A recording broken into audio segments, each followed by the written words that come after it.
Hello. The religious leaders and experts in Jerusalem were angry. Jesus kept saying things that made them look bad. They wanted to trap him into saying something that would get him into trouble. "I've got a good question," said one of them. "Let's ask Jesus if he thinks it's right to pay taxes to Caesar, the Roman Emperor." "That is brilliant," said another. "If he says yes, the people will be angry because they believe that God is our only king and we shouldn't honour anyone else. But if he says no, he'll be in serious trouble with the Romans. Either way, we'll win." So the next day they came to Jesus just as he was talking to a crowd of people. They asked him, "Teacher, we know that you're an honest man and you teach the truth about God's way. So tell us, is it right to pay taxes to Caesar?" But Jesus said, "Why are you trying to trap me? Bring me a coin and let me look at it." They gave Jesus a coin and he asked, "Whose face is on the coin?" The religious leaders were puzzled. "Caesar's face," they said. "And whose name is written on it?" asked Jesus. "Caesar's name," they answered. "Well then," said Jesus, "give to Caesar the things that belong to Caesar."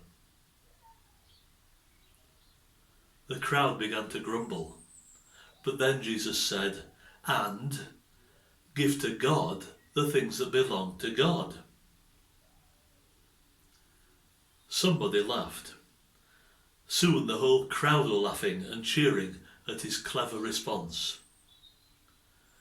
The religious leaders walked away angrily. "He's made everyone happy," they moaned.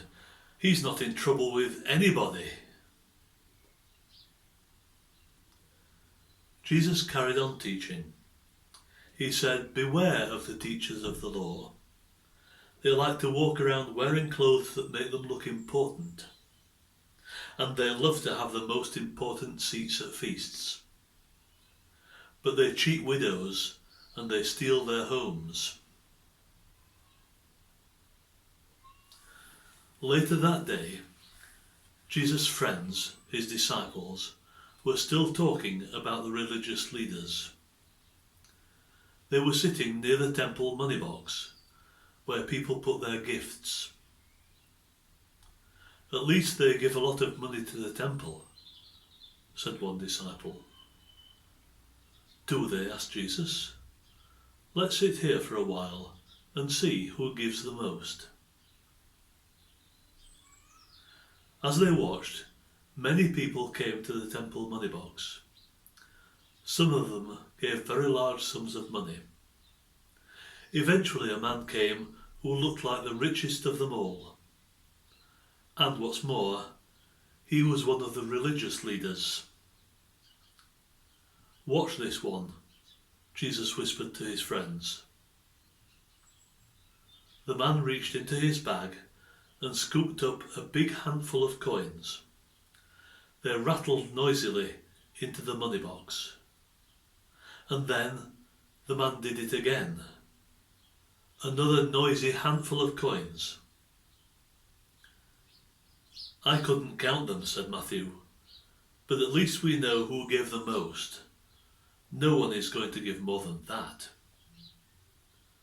And all the disciples agreed. "Just a minute," said Jesus. "There's one more person waiting." It was an old woman, a widow, dressed all in black. She pulled 2 tiny coins out of her purse and dropped them into the box. "Anyone want to change his mind?" asked Jesus. The disciples all shook their heads. "No," they said, "the last man gave the most." Jesus said, "The poor widow gave only 2 coins, it's true, but the rich gave only what they didn't need. They have plenty more in their pockets and in their money boxes at home. The truth is that this poor widow gave more than all the others put together, because she gave everything she had."